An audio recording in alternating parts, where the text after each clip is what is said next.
Hey everybody, Tony Morrison here from GLAAD, and today we're talking Gotham Knights coming soon to the CW with Tyler DiChiara, who plays Cullen in the show, as well as the show's co-executive producer, Natalie Abrams. Hey guys. Hello. Hi. Well, let's chat Gotham Knights. Tyler, first to you, man. How does it feel to finally be getting the show out into the world? It's like a finally feeling. We've all worked our asses off for a year just on this whole thing with the auditions, callbacks to the pilot. So the fact that we're all already wrapped on season one, it still feels surreal. It feels like we're not ending. So I'm not like so sad because I have such a great, strong, love for this show. So I just know that we're gonna go the mile, and I know the fans are just gonna love it. So I'm just so happy that we can finally show what we've been working on for this whole past year. I love it. I love it. And Natalie, as a writer and co-executive producer for this show, how did you approach bringing this to life, and specifically as a TV series? Yeah, I sort of had this in the back of my mind as we were working on Batwoman on the second season, and had stuck a Post-it note up on my computer when we were all stuck in Zoom that said Gotham Knights, and I was just like, I need to figure this out. How can I figure this out?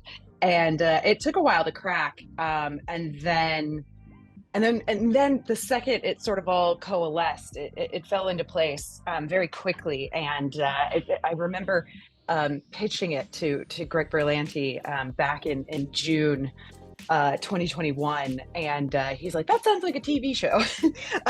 And within weeks I was brought on Chad Fiveash and James Dotterow, who I worked with on Batwoman, and the three of us just got to work on bringing these characters to life. And I remember it's like when we were shooting the finale was around the time that marked 1 year since we had cast our knights. Tyler in particular, I'll never forget his audition, because while he is auditioning, there are construction workers in his hallway making all this crazy loud noise, and it's like he didn't skip a beat. He was so still on it, and I think that's what made him the right person for the job, because we were like, this guy can handle anything. Right. You don't know this now, Natalie, but I actually set up those drills. It was all a ploy. It was a ploy. The truth comes out. So smart.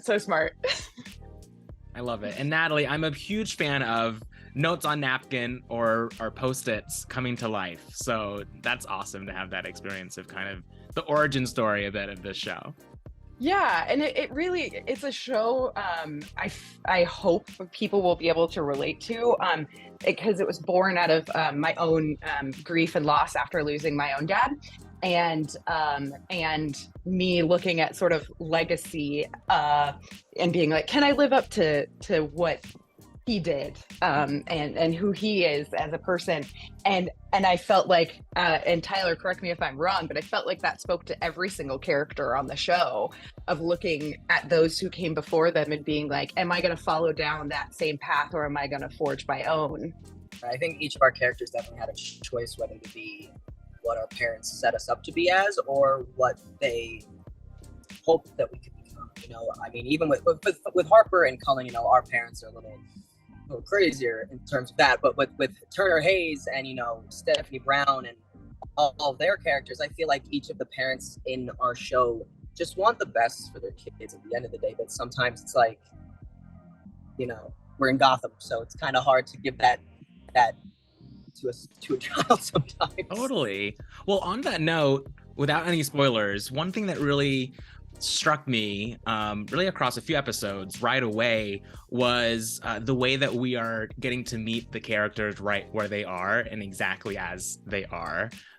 What were the conversations like behind the scenes to kind of make that happen and to really maintain just really strong character development and integrity, especially for some of the queer storylines too?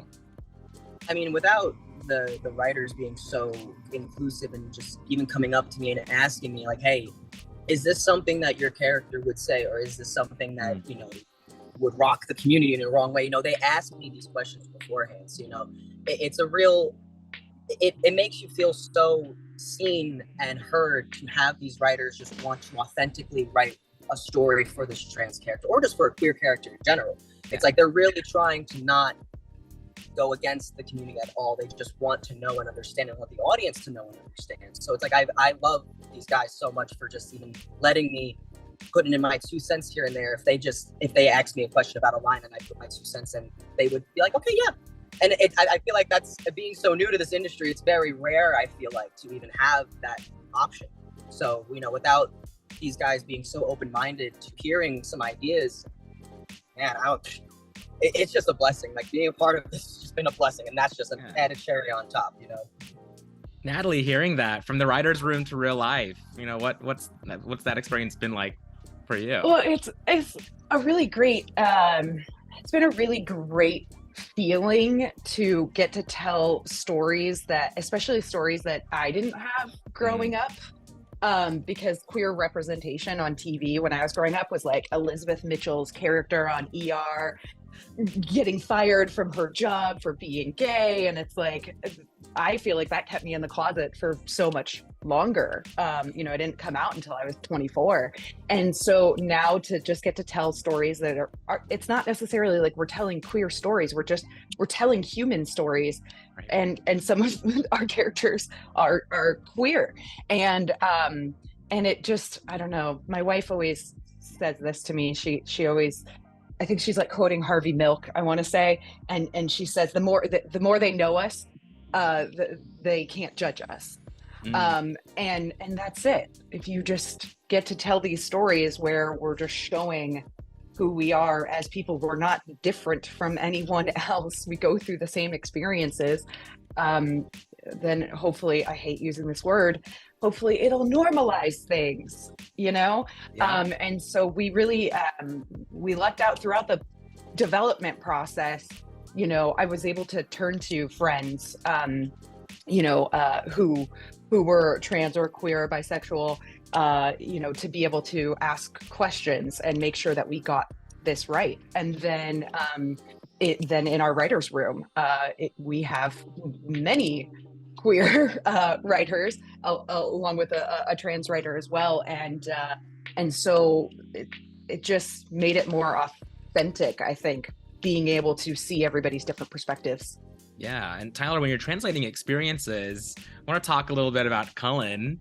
You know, what was that like, bringing his character and transness to life and to screen? Now, bringing Cullen to life, you know, it's always challenging when, as an actor who just so happens to be trans, you know, it's each character that I play who just so happens to be trans, I want them to each be different. I want them to each have their own personality, because, you know, them being trans isn't their whole personality trait, you know, it's just who they are. It's just something that people, I think, need to understand, that it's just normal. Like Natalie said, we need to normalize it, even though it's something that we shouldn't have to.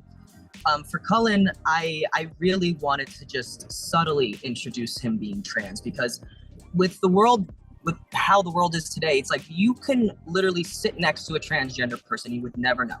Just in situations, period, you need to take up the space. You know, Cullen just really needs to speak his mind when needed to. And so when I brought him to life on screen, I didn't want him to be victimized. I just wanted him to know who he was as a person, be strong in that, and just keep living. If someone had a problem with that, then you do what he got to do for that.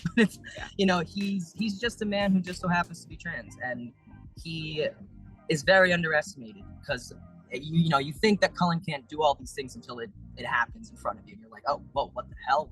This kid got punched to his bite to his bark, you know? It's like, I just always want each character to feel unique and authentic and different from any other characters that I've played, because especially with Cullen being so challenged in his childhood, especially with Harper, you know, we've had to have that innocence of a child kind of taken away from him, because he doesn't have a family. He only has his sister. He only had her for 2 years of living on the streets. Like, me and Fallon kind of got together and was like, so how long do you think we've lived on the streets for, just as actors just trying to develop a story? We said 2 years, roughly.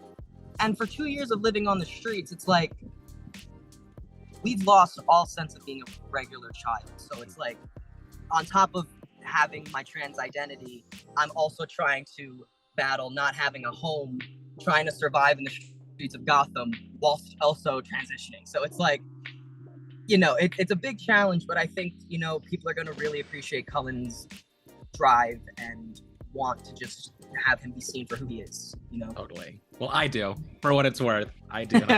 Couldn't agree more. And talking about the uniqueness of this show, what's for both of you, what's made this project, this show, unique and different from other projects you've worked on? You mentioned already a few in your portfolio, Natalie, but what makes this show so special and different than other ones? Well, I mean, the thing that makes it most special, I guess, is like this is the first show that I've co-created. And so, there's a little piece of yourself that you put into every project that you work on.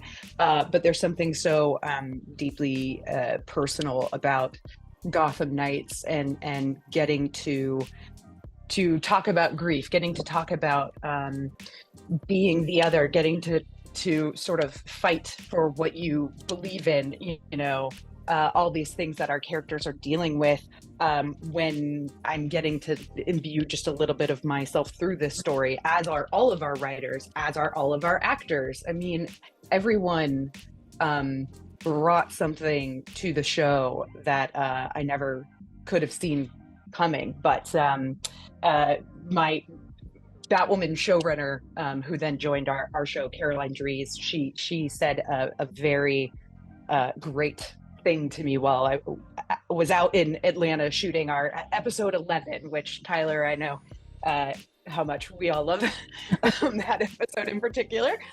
But she said it's a privilege to turn pain into art.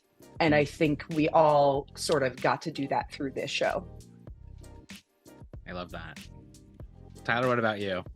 Oh, I agree with her. I mean, I've got to say things to my real father that I've never been able to say to him because he never gave me the chance, and I've also just don't want to see him again. So it's like this show not only has opened so many doors for my career, but it's also allowed me to heal in more ways than one. So, I love this show so much, not only because of it being my first series regular job, but it's just, the story is just so engaging, and you can tell that everybody loves what they do and they just want to be there, and you can see it resonate on screen too. So when you're surrounded by people who want the same thing as you, it's like, how can we fit? There's no room for failure.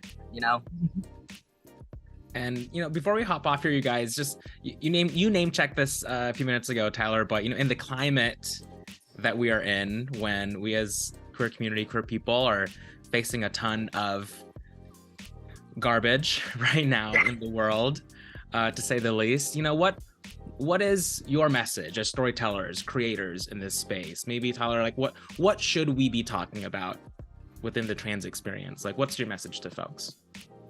I think, if you don't understand, then try to understand. And if you can't, then just leave it be. You don't need to have your opinions on things you just don't get. I think, with everything going on, we have to fight like crazy, but at the same time, it's like, make sure you protect your peace at the same time, because we've been fighting for years. Like, the LGBTQ plus community is just, it's a constant battle of our rights of just existing. So my message is just to take up as much space as you can. Don't let anyone tell you to go away. We're never going to be erased. We've been here since the dawn of time. And now that we have a platform, let's put our asses on that platform. Let's put our message out there. Let's get people to understand, because when they understand, when they just ask questions instead of coming at it with judgment, trust me, we'll answer your questions. We'll have you understand and help you any way that you need to, because it's a big transition for everybody. But if you have no room for an open-minded heart, then that's something that's an unhealed person. And I just wish people can heal. I wish they can put their judgment aside and just try to understand more. And I think And I think this show is really going to blow people's minds in terms of the diversity and the inclusiveness, and just how it doesn't change a damn thing just because a character is queer or trans. You know, it does not change a damn thing. So as long as people can just put their judgment aside, I think we're gonna be okay. Natalie, last word. Well said, Tyler. Well said. I just think if there is even one person out there who watches the show and finally sees themselves for the first time on screen, then we've done our job. Because more than anything, it's just telling the younger versions of ourselves that they're not alone, that they're superheroes too. And so that's what I hope people take away from Gotham Knights. In the truest form, not all heroes wear capes, but two of them are sitting right across from me right now. So, and I wouldn't mind. I wouldn't mind a cape, you know. Noted. Noted, Tyler. Writing it down. Got it. Listen, you already know that my goal is to get myself into a pair of spandex. I'm going to be a Nightwing butt. I don't care. It's gonna happen. He's been trying so hard all season. It is. He knows exactly how to get through to me too. I love it. Well, when I see it happen, I will be adding both of you on social. So wherever I can find you. Right. Yes. You heard it here first. I love it. Tyler, Natalie, thanks for joining us to talk about your new show. You guys, the CW's new series, Gotham Knights, premieres Tuesday, March 14th at 9 p.m. on the CW. Stream next day on the CW app online. We'll see you guys there. Thank you so much.